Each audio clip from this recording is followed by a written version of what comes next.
작년 가을에 중고서점에 가서 레고 어떻게 무너진 블록을 다시 쌓았나 이런 책을 좀 구매해서 보게 되었습니다. 이 책 겉표지부터 어릴 적 동심을 떠올리게 하는 그런 표지 디자인이었고요.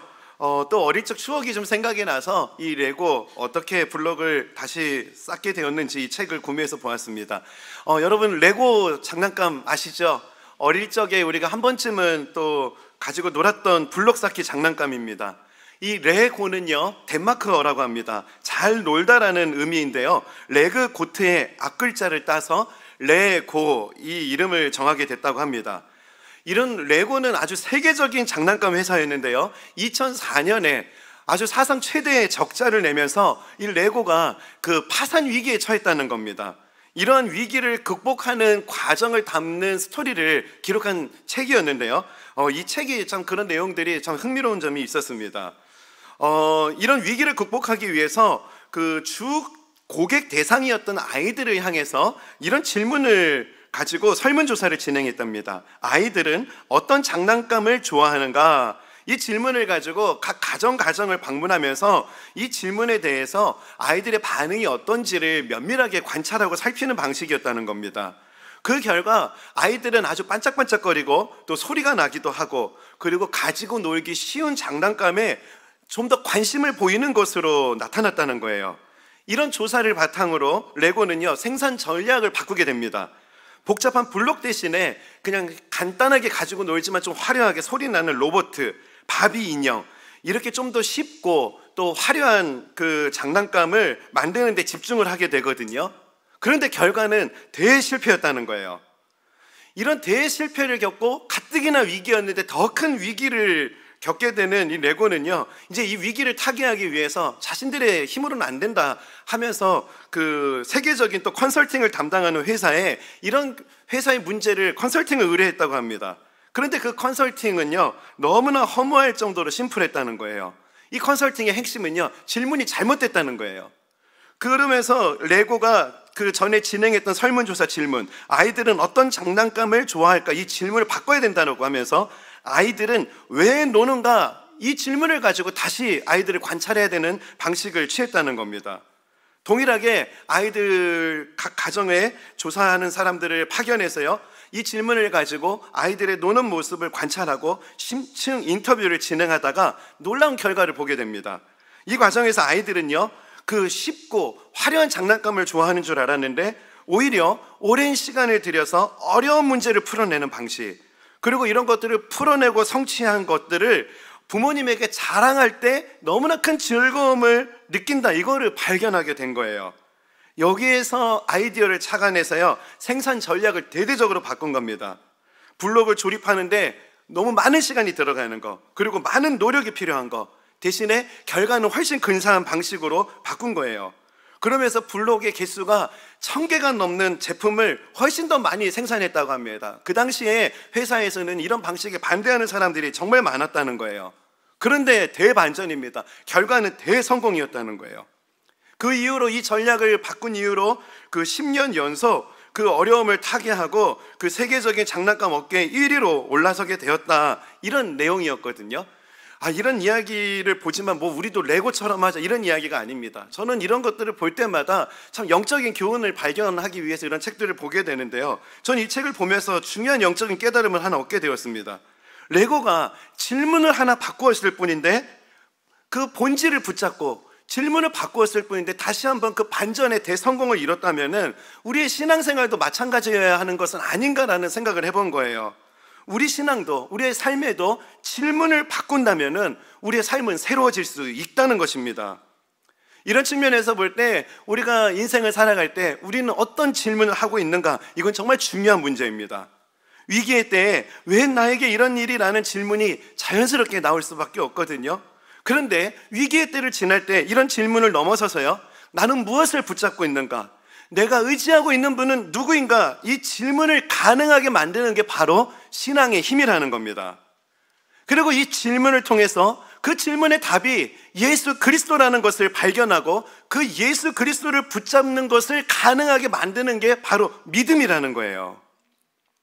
저는 이 레고가 화려한 장난감을 만들려는 시도를 포기하고요, 본래의 블록 조립이라는 그 정체성을 회복했을 때, 그 본질을 붙잡았을 때 위기를 극복했던 것처럼 저는 우리의 삶도 마찬가지라고 생각합니다. 우리도 신앙의 본질로 돌아가야 돼요.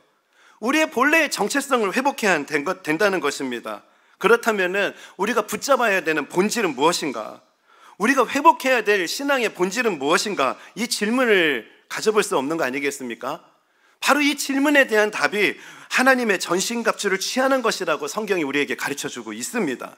전쟁 같은 현실을 살아갈 때, 너무나 예측하기 힘든 현실을 살아갈 때, 우리가 답할 수 없는 질문 앞에 우리가 한순간 한순간을 살아갈 때 우리가 기억하고 취해야 될 게 무엇인가? 에베소서 6장 13절입니다. 그러므로 하나님의 전신갑주를 취하라.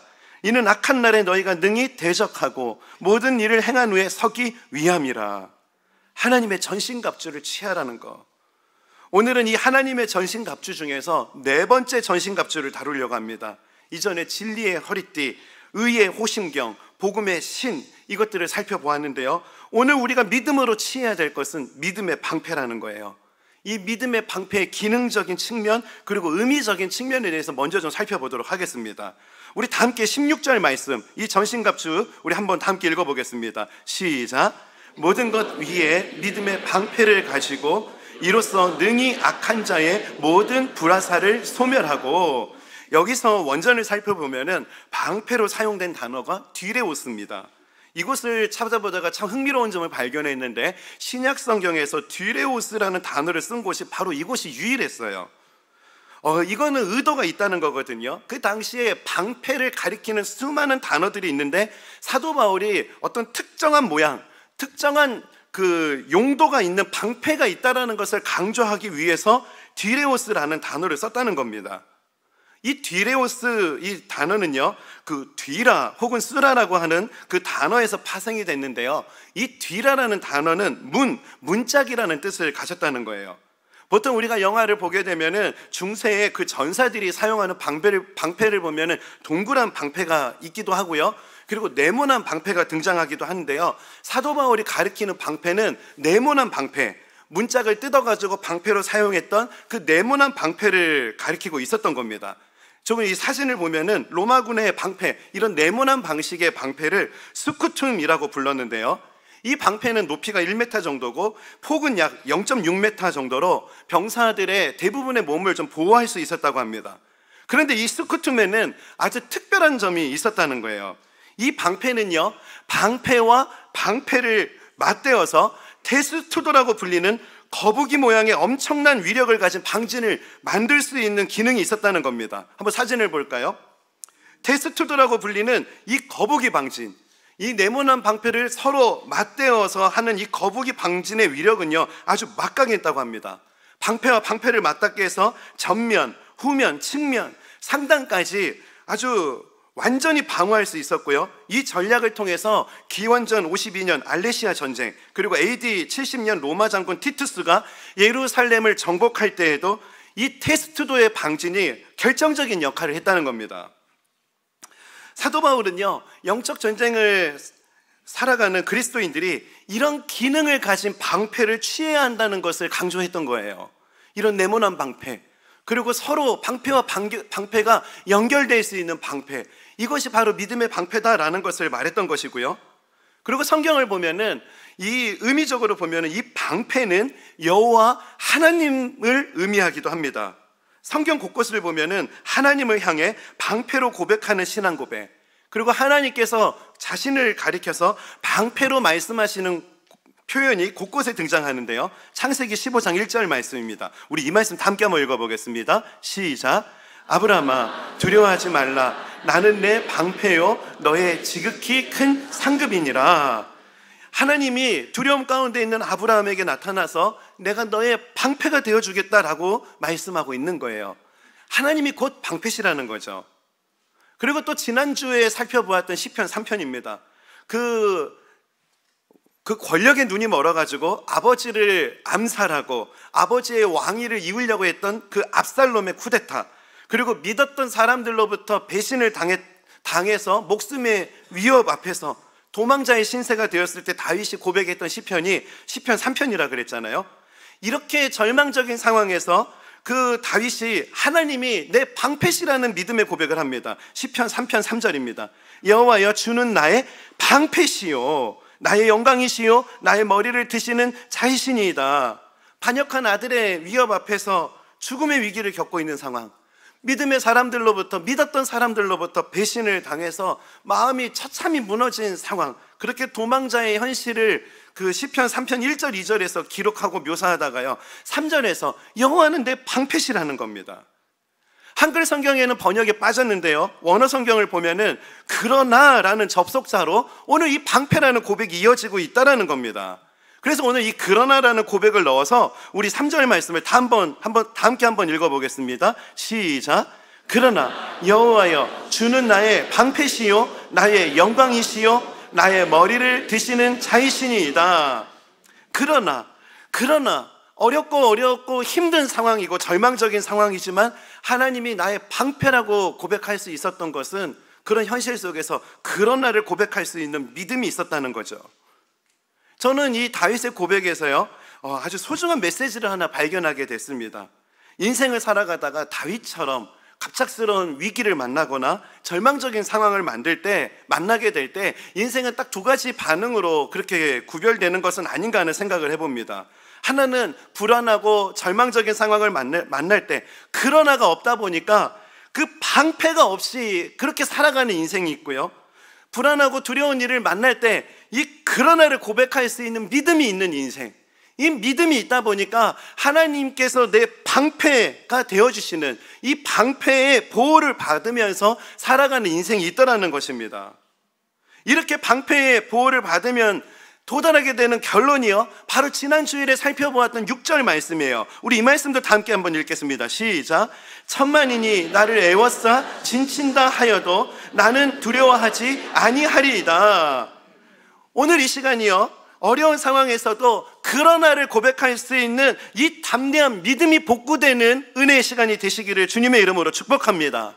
그리고 또한 이 그러나를 통해서 우리가 발견해야 될 것, 하나님이 내 방패가 되어주신다, 하나님이 내 방패시구나, 이것을 깨닫는 은혜를 경험하게 되시기를 바랍니다. 사도 바울이 에베소 교회 성도들이요 하나님을 방패 삼아서 이렇게 살아가기를 바랬던 겁니다. 그리고 하나님은 오늘 성경을 통해서 이 땅을 살아가는 하나님의 백성들, 우리 모두가 이 하나님을 방패 삼아서 살아가기를 간절히 바라시는 거예요. 그래서 오늘 이 시간은요, 이 믿음의 방패를 가지고 살아가는 것이 무엇을 의미하는지 이것을 한번 살펴보도록 하겠습니다.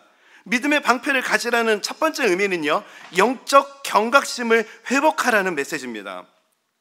믿음의 방패를 갖는 것은 우리의 삶 속에서 영적인 경각심을 회복하라는 메시지가 있습니다. 이게 무엇을 말하는지 오늘 본문을 살펴보면 이해가 될 겁니다. 영어 성경을 보면은요, 요즘에 ESV라는 성경을 많이 보는데요, ESV 성경을 보면은 오늘 이 전신갑주 항목 하나하나에 사용된 동사의 변화에 참 주목할 필요가 있습니다. 그 이전에 살펴보았던 세 가지 전신갑주에는 동사 해빙을 사용합니다. 14절입니다. 그런즉 서서 진리로 너희 허리띠를 띠고, 해빙이에요. 의의 호신경을 붙이고, 해빙입니다. 그리고 15절 평안의 복음이 준비한 것으로 신을 신고, 해빙이에요. 이게 뭘 말하는가? 이 모든 것들은 내 몸에 장착되어 있다라는 거예요. 이미 내가 가지고 있는 겁니다. 의식을 하지 않아도 그냥 내가 가지고 있는 그 상태를 말하고 있는 거예요. 그런데 16절에 와서는 동사가 바뀝니다. 모든 것 위에 믿음의 방패를 가지고, 여기서는 해빙이 아니라 테이크라는 단어를 쓰고 있습니다. 좀 더 적극적으로 또 의지적인 의미를 가지고 있는 테이크라는 동사로 이 동사의 변화가 있는 겁니다. 이게 뭘 말하는가? 믿음의 방패는 의식을 가지고 의지가 있어야지만 사용할 수 있고 무장할 수 있는 전신 갑주라는 거예요. 영적으로 경각심이 있어야지만 취할 수 있는 무기가 바로 이 믿음의 방패라는 것입니다.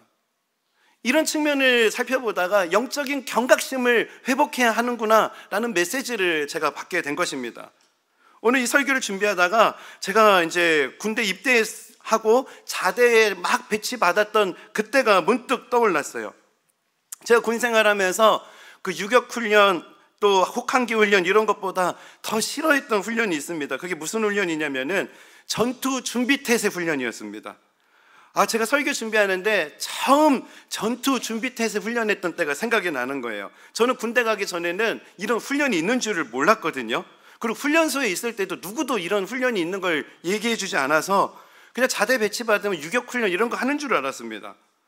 이제 논산훈련소에 있다가 최전방 부대에 이제 배치를 받고 이제 며칠 안 지났는데 제 바로 윗고참이 조용히 다가와가지고 저한테 비밀이라고 하면서 하나 알려준다는 겁니다. 너가 지금 자대 배치 받은 지 얼마 안 돼서 모르겠지만 군대에서는, 특히 전방 부대에서는 전쟁이 언제 일어날지 미리 알고 있어.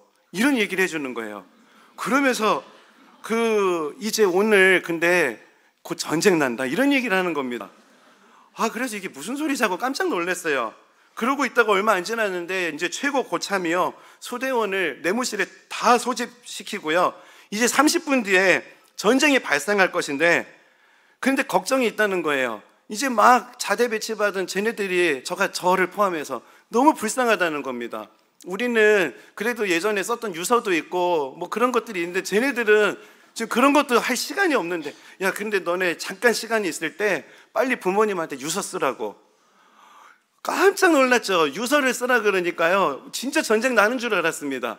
그래가지고 이제 막 빨리 썼죠. 유서를 쓰는데 갑자기 또 고참 한 명이 바리깡을 꺼내더니요, 머리카락도 여기다 해야 된대요. 유전자로 나중에 너를 찾기 위해서 손톱도 자르라는 겁니다. 그래가지고 그때 막 손톱 자르고 머리까지 살짝 잘라가지고 머리카락 손톱을 그 유서 편지에다가 고이 이렇게 쌌거든요.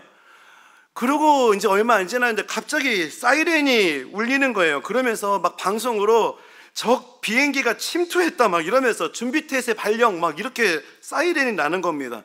처음 보는 상황에서 혼비백산이 됐어요. 갑자기 고참들이 전투화를 그냥 신은 상태에서 막 내무실을 뛰어다니면서 군장 꺼내고 방독면 꺼내고 막 총 가져오고 거의 뭐 아수라장입니다. 막 정신이 하나도 없이 막 따라서 군장 싸고 이제 진짜 전쟁 났구나 그러면서 막 고참들이 어떻게 하냐고, 전쟁 났는데 막 하면서 막 또 연기가 이제 그렇게 해가지고 이제 준비 태세가 딱 완료가 됐거든요. 그리고 이제 사이렌이 울리면 바로 이제 출동한다고 출동 대기 상태가 딱 됐어요. 심장이 터질 것 같이 긴장되더라고요. 야 큰일 났다, 이제 괜히 군대 잘못 와가지고. 그리고 그때만 해도 훈련소 때부터 부모님에게 전화를 한 통도 못 했거든요. 이런 마음을 아시는지 갑자기 고참이 잠깐 시간이 있으니까 빨리 가서 부모님한테 전화 드리고 오라고. 너 전화 한 번이라도 한 적 있냐고. 없다고. 그랬더니 이제 같이 동기들이랑 같이 전화 부스에 가가지고요, 부모님한테 전화 드리러 가는데 고참이 또 경고하는 거예요. 전쟁 난 거 말하면 안 돼.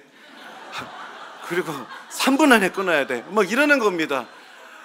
그래가지고 이제 수신자 부담 부모님께 전화를 드렸는데요.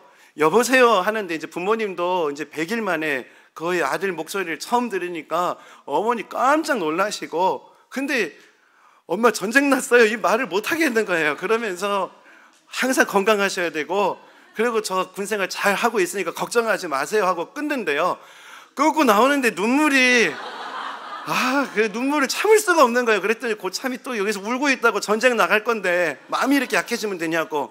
근데 저만 그런 게 아니라 동기 셋이 있는데 셋 다 그때 전화하면서 눈물을 흘리고 나왔습니다. 그리고 이제 내무실에 복귀했는데요, 내무실에 복귀해서 알게 됐습니다. 이게 고참들의 짓궂은 장난이었다는 거. 이게 진짜 전쟁이 난 게 아니라 전쟁이 날 거를 가정하고 진짜로 전쟁을 나가기 직전까지 순식간에 준비하는, 이게 준비태세 훈련이 이런 거라는 거를 그날 처음 알게 됐어요. 그날 이후로 이 사이렌 소리만 들으면 지금도 자다가 뻘떡 일어납니다. 군대 제대한 지가 언젠데. 그때 제가 이 훈련을 통해서 제 뼛속까지 새겨진 게 뭐죠? 경각심이에요. 경각심. 이제 군대에 막 자대를 배치받은 군인에게 심어줘야 될 게 뭐였냐면은 언제든 전쟁이 일어날 수 있다는 경각심을 심어줬던 건데요, 아주 그 효과가 대단합니다. 제가 오늘 설교를 준비하다가 이 경각심이라는 단어를 생각하다가 문득 그때가 떠오른 이유가 있습니다. 오늘날 많은 그리스도인들이 이런 영적인 경각심을 우리가 너무 잃어버리고 있는 것은 아닌가 하는 생각을 해본 겁니다. 오늘 설교를 준비하다가 고 옥하는 목사님이 쓰신 책입니다. 전쟁을 모르는 세대를 위하여라는 책을 보게 되었는데요, 이 책에서 목사님께서는 사사시대를 딱 둘로 나누시더라고요. 전쟁을 아는 세대, 그리고 전쟁을 모르는 세대로 나누고 계시고요. 그리고 제가 이 책을 읽다가 등골이 오싹할 정도로 아주 과격한 표현을 쓰시는 문장 한 문장을 만났습니다. 이런 내용입니다. 사사기의 역사는 패배와 수치 그리고 부패의 역사인데 사사시대는 전쟁을 모르는 세대가 나라를 말아먹은 역사이다. 막 목사님 음성이 들리고 목사님의 그 눈빛이 보여지는 것 같아가지고 털이 쭈삣 솟을 정도로 깜짝 놀랐어요. 요즘에 이런 표현 썼다가 큰일 날 것 같은데 목사님께서 이거를 사사기 설교하시면서 선포하신 거예요. 사사시대는 전쟁을 모르는 세대가 나라를 말아먹은 역사이다. 뭘 강조하고 싶었던 건가? 전쟁을 모르는 세대에게는 없고 전쟁을 아는 세대에게 있는 게 그게 뭐냐? 그게 바로 경각심이라는 거예요. 이런 측면에서 정말 하나님 앞에 회개할 수밖에 없었어요. 정말 목사님이 살았던 그 시대, 또 목회자로서, 똑같은 목회자로서 그렇게 목회자로서 가졌던 그 경각심이 나에겐 있는가? 돌아보니까 제가 너무 안일하게 살아가고 있다는 것을 부인할 수가 없었습니다. 그래서 이 한 주 내내 사사시대는 전쟁을 모르는 세대가 나라를 말아먹은 역사이다. 이거를 계속 저 스스로에게 되뇌이면서 읽었어요. 저도 목회자로 부름을 받았는데 말아먹으면 안 되겠다. 경각심을 가져야겠다. 이런 도전을 가진 겁니다. 사실 이것은 예수님께서 제자들에게 가르치셨던 가르침이시기도 합니다. 그런즉 깨어있으라. 너희는 그 날과 그 때를 알지 못하느니라. 이게 뭘 말하는가? 경각심을 가지라는 거예요. 저는 이 설교를 준비하면서 문득 삼손과 사도 바울이 너무나 대비가 되었습니다. 삼손과 그 사도 바울의 공통점은요, 하나님의 놀라운 은혜를 경험했다는 공통점이 있습니다. 근데 차이가 있어요. 언제든지 경각심을 가지고 믿음의 방패를 들 준비를 하며 살았던 사도 바울, 반면에 너무나 안일하게 죄와 타협하며 살았던 삼손의 모습, 이 두 인물의 모습이 대비가 되는 겁니다. 우리가 보통 삼손이 들릴라 때문에, 그 여자 때문에 망했다고 이야기하는데요, 이거 들릴라 입장에서는 되게 억울한 말입니다. 여러분, 삼손은 들릴라 때문에 망한 거 아니에요. 삼손은 들릴라를 만나기 이전부터 죄에 대한 경각심이 없었습니다. 죄에 무뎌져 있고 너무나 안일한 삶을 살아가고 있었어요. 만일에 들릴라가요, 사도 바울의 시대에 같이 살아서 삼손처럼 사도 바울에게 막 그렇게 바울님하고 막 유혹을 했다고 가정을 해보자고요. 여러분, 그 들릴라의 그 유혹 앞에 바울이 삼손처럼 그렇게 무너졌을까요? 저는 아니라고 생각합니다. 왜 그렇죠? 바울은 경각심이 있었거든요. 바울은 언제든지 죄의 유혹이 찾아오면 긴장하고 깨어서 취할 준비, 방패를 들 준비를 하며 그렇게 살아가고 있었기 때문에 그렇습니다. 사랑하는 성도 여러분, 이 믿음의 방패는요, 영적인 경각심을 가진 사람들만이 취할 수 있는 전신갑주예요. 그런 측면에서 보면 여러분은 삼손과 같이 이 땅을 믿음을 가지고 살아가십니까? 아니면 사도 바울처럼 깨어서 경각심을 가지고 살아가고 계십니까? 오늘 이 믿음의 방패를 다루는 이 시간, 나에게 이 경각심이 있는가 아닌가를 한번 스스로 점검하고 돌아보는 그런 시간이 되시기를 바랍니다. 두 번째, 믿음의 방패를 취하라는 거는요, 모든 일에 믿음의 방패를 사용하라는 거예요. 영적 전쟁에서 승리하기 위해서는 경각심만으로는 부족합니다. 실제 삶의 자리에서, 모든 상황에서 믿음의 방패를 들어야 돼요. 이에 대해서 성경은 이렇게 말합니다. 16절 말씀인데요, 우리말 성경으로 함께 한번 읽어보겠습니다. 시작. 모든 일에 믿음의 방패를 가지고 불화살을 소멸시키며, 모든 일에 믿음의 방패를 가지라는 거. 방패는 적의 공격으로부터 우리를 보호하고 지켜주는 무기입니다. 사도 바울은 이 방패 앞에 믿음이라는 수식어를 붙이고 있습니다. 앞서 이야기했듯이 이 방패는 여호와 하나님을 상징하는 표현이라고 했죠. 사도 바울이 말하는 이 믿음의 방패는 뭘 말하는가? 하나님께서 내 방패가 되어주신다는 것을 믿는 믿음, 이것을 말하고 있는 거예요. 하나님께서 나를 보호해 주신다는 것을 믿는 믿음, 이 믿음을 말하는 겁니다. 이 믿음이 언제 작동되어야 되는가? 모든 일에 하나님 나를 보호하시고 하나님 나를 지키신다, 이 믿음이 작동되어야 된다는 거, 그리고 그런 것을 믿음으로 의식하며 살아야 하는 거. 사도 바울이 말하는 믿음이 바로 이런 것이라는 거예요. 여러분, 유혹이 찾아올 때 우리가 사용해야 되는 것은 의지력이 아닙니다. 유혹이 찾아오면 우리는 믿음의 방패를 들어야 돼요.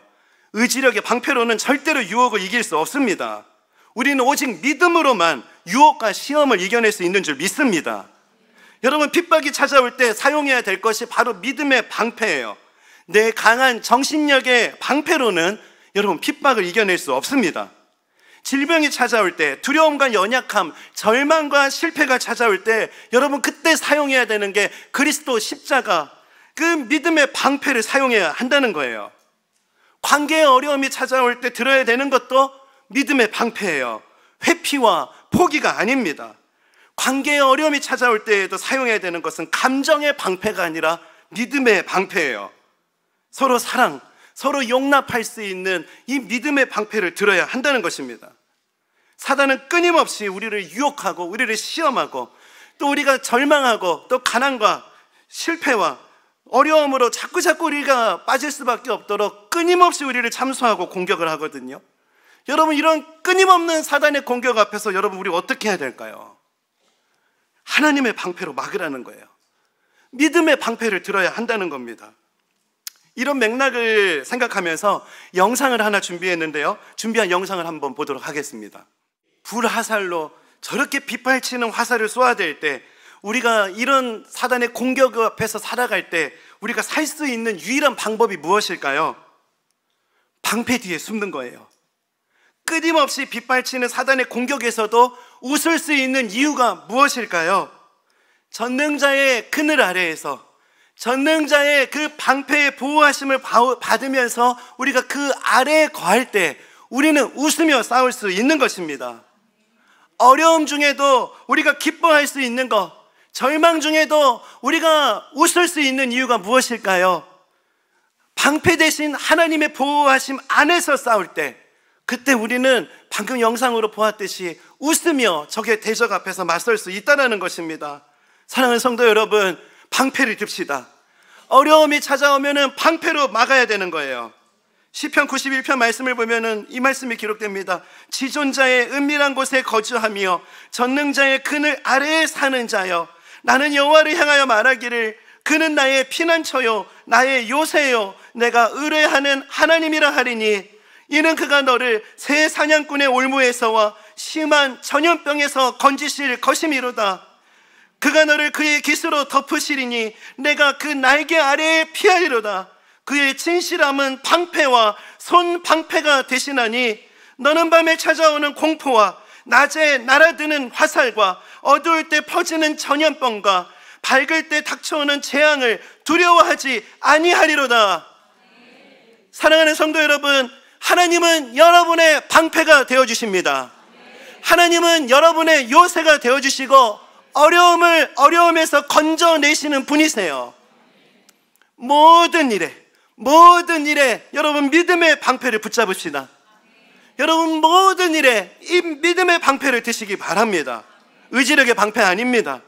여호와 하나님의 방패 아래 거하며 그렇게 믿음으로 한 걸음 한 걸음 나아갈 때, 오늘 시편 91편의 이 고백대로 하나님 아래 피하는 자들에게 정말 고백할 수 있는 이 담대한 믿음의 선포가 우리의 입술을 통해서 고백될 줄 믿습니다. 마지막으로 세 번째는요, 서로 연합하여 믿음의 방패를 사용하라는 겁니다. 오늘 본문을 보면은 대적들의 공격에 대한 독특한 표현들이 기록됩니다. 16절 말씀인데요, 모든 것 위에 믿음의 방패를 가지고 이로써 능히 악한 자의 모든 불화살을 소멸하고, 대적들이 불화살을 사용한다는 겁니다. 당시 로마 군사의 방패는요, 이 불화살을 막아내기 위해서 불이 번지지 않도록 그 방패의 끝에는 그 쇠로 테두리를 둘렀고요, 그리고 방패 중앙에도 금속을 사용했다는 겁니다. 그리고 이 방패는 그 가죽으로 덮어서요, 전쟁을 치르러 나가기 전에는 물에 적셔 두었다가 그리고 바로 전쟁에 나갔다는 거예요. 이 불화살의 공격이 소멸되도록 하기 위한 방법이었죠. 근데 제가 집중했던 거, 주목했던 것은요, 이 방패가요, 이런 방어적인 측면의 기능만 있었다는 게 아니라는 겁니다. 공격의 측면도 있었다는 거예요. 설교를 시작하면서 로마 병사가 사용한 그 방패를 통해서 테스투도라고 불리는 거북이 방진을 만들었다는 말씀을 드렸습니다. 우리 다시 한번 사진을 볼까요? 이 방패를 보면은 중앙에 볼록 튀어나온 쇠붙이가 있습니다. 이것은 방패를 공격용으로 사용하기 위해서 만든 것이라고 합니다. 이 방패가 방어 능력 그리고 공격 능력이 극대화될 때가 언제인가? 바로 이 사진에 보이듯이 테스트도라고 하는 이 방진을 사용할 때라는 거예요. 방패의 일부로는 나를 보호하고 있는데 그 다른 일부로는 다른 동료를 보호하기 위해서 그 다른 방패, 또 다른 방패가 연결하는 거, 그리고 내 방패로 나를 보호하지만 동료의 방패를 믿고 의지하는 거, 이런 믿음이 있어야지만 이 테스트도의 진영이, 방진이 이루어질 수 있다는 겁니다. 이 테스트도가 될 때 방어력과 공격력이 극대화된다는 거죠. 여러분, 대적들의 어마어마한 공격에서도 서로의 방패를 연결하고 연합하면은 이겨낼 수 있습니다. 우리가 상상력을 동원해서요, 우리의 다락방이, 우리의 가정이, 우리의 교회가 저렇게 방패로 나만 방어하는 것이 아니라 서로를 보호하기 위해서 서로 연합하고 저렇게 테스트도의 방진을 만들어서 한 걸음 한 걸음 나아가는 게 최고의 공격이 된다는 거예요. 이렇게 테스트도의 방진을 사용하면 대적들은 한 길로 왔다가 7길로 도망하게 될 줄 믿습니다. 그러기 위해서는 믿음과 믿음이 연결되어야 돼요. 여러분, 서로 엄호해 주셔야 돼요. 가정 안에서 생긴 갈등 왜 점점 커져갈 수밖에 없습니까? 불화살이 자꾸 번지고 있는 거예요. 관계 안에서 생긴 갈등에서 믿음의 방패를 사용하지 않기 때문입니다. 관계 안에 갈등과 어려움은 감정이라는 방패로 막아설 수 없어요. 여러분, 믿음을 대입하셔야 돼요. 믿음의 방패로 막아서셔야 합니다. 믿음과 믿음이 반응해야 돼요. 감정과 감정이 반응할 때 적이 공격할 틈이 생기게 되는 겁니다. 우리 가정이 믿음 안에서 서로 연합하고 연결되는 저런 테스트도의 방진의 모습이 회복되는 역사가 있기를 소원합니다. 우리 교회가 저런 테스트도의 방진을 이루는 교회가 되기를 바랍니다. 서로 방패를 들고 서로 연합하고 상대방이 나를 위해서 들어주는 그 방패를 믿어주고 그렇게 서로 연합하고 연결될 때 하나님의 놀라운 그 보호하심의 역사, 승리하시는 역사가 교회 안에서도 나타나게 될 줄 믿습니다. 테스트도의 그림을 보면서 제가 생각난 찬양이 있습니다. 요즘 젊은이들이 많이 부르는 찬양입니다. 함께 지어져 가네라는 찬양이거든요. 우리는 하나님의 자녀, 주 사랑 안에 우리 거할 때, 이게 바로 믿음의 방패를 드는 사람의 고백이거든요. 주님 나를 사랑하신 것 같이 우리도 서로 사랑할 수 있네. 우리는 주의 몸된 교회, 모든 지체가 하나 될 때, 하나 되었을 때 모습이 어떤 모습이어야 된다고요? 테스트도, 거북이 방진을 만들 때 예수님의 마음을 닮아가며 고통과 즐거움 함께 나누네. 어제 설교를 마무리 짓고요, 혼자 이 찬양을 1시간 정도 계속 고백했던 것 같아요. 떠오르는 분들이 참 많더라고요. 정말 저를 위해서 방패를 들어줬던 분들이 한 분 한 분이 떠올랐고요. 그리고 또 우리 교역자들, 우리 교역자 한 사람 한 사람이 지금 이렇게 방패를 서로 맞대어서 정말 우리가 교회를 위해서 우리가 이렇게 충성하고 나아가고 있구나, 이런 또 상상력이 발휘되니까 가슴이 뭉클했습니다. 사랑하는 성도 여러분, 서로가 서로에게 믿음의 사람이 되어주셔야 합니다. 주님의 사랑 안에서 서로를 엄호해 줄 수 있는 친구가 되어주셔야 돼요. 믿음의 방패를 붙잡고 연합해서 한 걸음 한 걸음 나아갈 때 대적의 모든 공격이 소멸될 것입니다. 우리가 연합해서 믿음의 방패를 들고 한 걸음 한 걸음 나아갈 때 대적들은 한 길로 왔다가 7길로 도망하게 될 줄 믿습니다. 말씀을 정리하겠습니다. 여러분, 우리는 무엇을 위해서 싸우고 있습니까? 혹시 나 자신의 인생의 성공을 위해서 싸우고 있는 것은 아닙니까? 여러분 손에 있는 믿음의 방패는 혹시 여러분 자신만을 보호하기 위해서 사용하고 계시는 건 아니세요? 나 자신의 행복만을 위해서 믿음의 방패를 들고 있는 것은 아닌지를 돌아보는 시간이 되었으면 좋겠습니다. 오늘 설교의 결론은 이 말씀을 기억하는 것으로 마무리하고 싶습니다. 요한복음 15장 말씀인데 우리 함께 한번 읽어보겠습니다. 시작. 사람이 친구를 위하여 자기 목숨을 버리면 이보다 더 큰 사랑이 없나니 너희는 내가 명하는 대로 행하면 곧 나의 친구라. 사람이 친구를 위하여 자기 목숨을 버리면, 십자가를 위해서 목숨을 버리는 사람은 많이 보았는데요, 친구를 위해서 목숨을 버리는 일은 훨씬 더 어려운 일인 것 같아요. 우리의 신앙생활이 너무 추상적인 거 아닌지 한번 돌아봤으면 좋겠습니다. 여러분, 믿음의 방패는 친구를 위해서 드셔야 돼요. 여러분, 믿음의 방패는 친구를 위해서 들어야 돼요. 방패와 방패가 맞닿아야 돼요. 그러면 이깁니다. 방패와 방패가 연합되면은 그러면 승리할 수 있어요. 오늘 우리 가정 안에서, 우리 교회 안에서, 오늘날 한국교회 안에서 이런 테스트도의 모습이 복구되는 역사가 있기를 간절히 소원합니다. 오늘 이 그림을, 이 이미지를 가지고요, 조금 전에 소개했던 이 찬양인데요, 좀 낯설 수 있지만 이 그림을 그리면서 상상력을 동원해서 우리 찬양을 함께 고백했으면 좋겠습니다. 우리 함께 고백합시다. 우리는 하나님의 자녀, 우리는 하나님의 자녀, 주 사랑 안에 우리 거할 때 주님 나를 사랑하신 것 같이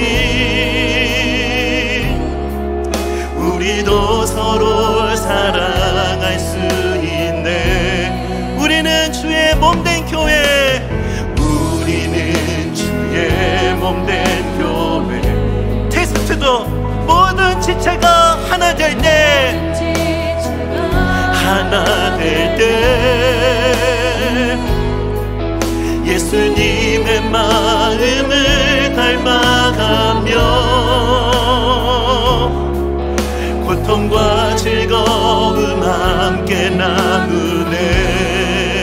하나님 안에서, 하나님 안에서 우리 서로 이어져 주가 거하실 성전이 되네. 모퉁이 돌 대신 예수와 하나 되게 하신 성령 안에 함께 지어져 가네. 우리 이 찬양을 처음부터 한 번 더 불렀으면 좋겠는데요, 혹시 가족들끼리 이 자리에 오셨다면은 함께 좀 손을 잡아봤으면 좋겠고요, 또 연합하고 방패를 맞닿아야 되는 분들이 이 자리에 안 계시다면 가슴에 손을 한번 얹어봤으면 좋겠어요. 하나님 아버지, 너무 나만 막는데 방패를 썼던 것 같습니다. 우리 가정이 서로 방패와 방패가 맞닿는 회복이 있기를 원합니다. 오늘날의 교회가 정말 방패와 방패가 맞닿아지는 역사가 있기를 원합니다. 이런 역사를 우리 가운데 허락하여 주옵소서. 이 기도 제목을 가지고요, 우리 이 찬양 처음부터 한번 고백하며 나아가겠습니다. 고백합시다. 우리는 하나님의 자녀, 우리는 하나님의 자녀, 주님의 방패 안에 거하는 겁니다. 주 사랑 안에 우리 거할 때, 주님 나를 사랑하신 것 같이 이 역사가 가능할 줄 믿습니다. 우리도 서로 사랑할 수 있네. 교회를 향해 선포합시다. 우리는 주의 몸된 교회.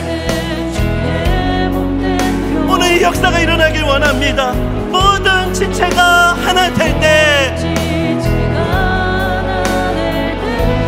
예수님의 마음을 닮아가며 고통과 즐거움 함께 나누네. 이 역사가 우리 가운데 있길 원합니다. 하나님 안에서, 하나님 안에서 우리 서로 이어져 주가 거하실 성전이 되네. 모퉁이 돌 대신 예수와 하나 되게 하신 성령 안에 우리의 가정과 오늘 우리 교회들이 주님 안에 연합하길 원합니다. 하나님 안에서, 하나님 안에서 우리 서로 이어져 주가 거하실 성전이 되네. 모퉁이 돌 대신 예수와 하나 되게 하신 성령 안에 함께 지어져가네. 우리 다 함께 자리에서 일어나서 다시 한 번 더 하나님 안에서,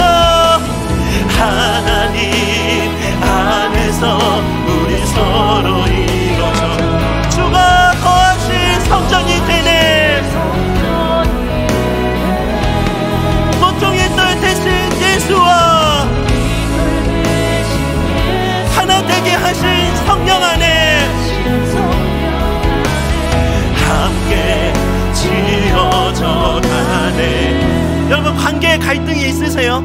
너무나 그 관계의 갈등 때문에 힘드십니까? 여러분, 믿음의 방패를 사용할 때예요. 여러분, 여러분의 감정과 여러분의 의지력으로는 그 관계 절대로 회복되지 않습니다. 믿음이 사용될 때 연합이 일어나고, 믿음의 방패를 들 때 회복의 역사가 일어나게 되는 줄 믿습니다. 여러분, 오늘날 한국 교회의 현실을 보면은 너무나 아픕니다. 방패를 너무나 각자 교회들이 들고 하나 되지 못하는 모습을 보이는 것 같아서 정말 마음이 너무나 아파요. 하나님, 테스트도의 그 방진의 모습, 하나님, 교회가 이 모습이 회복될 수 있기를 원합니다. 이념의 갈등, 젠더의 갈등, 여러 가지로 정말 나뉘어지고 마음이 나뉘어지는 분열의 시대를 살아가는데, 우리가 살 수 있는 유일한 모습은요, 아까 보았던 테스트도예요. 하나님 아버지, 한국교회가 이 테스트도의 방진을 회복할 수 있도록 회복의 은혜를 허락하여 주옵소서. 우리 가정이 살 수 있는 것도 이 테스트도의 방진이 회복되는 거예요. 남편을 위해서 여러분 방패를 드세요. 여러분, 자녀를 위해서 방패를 드세요.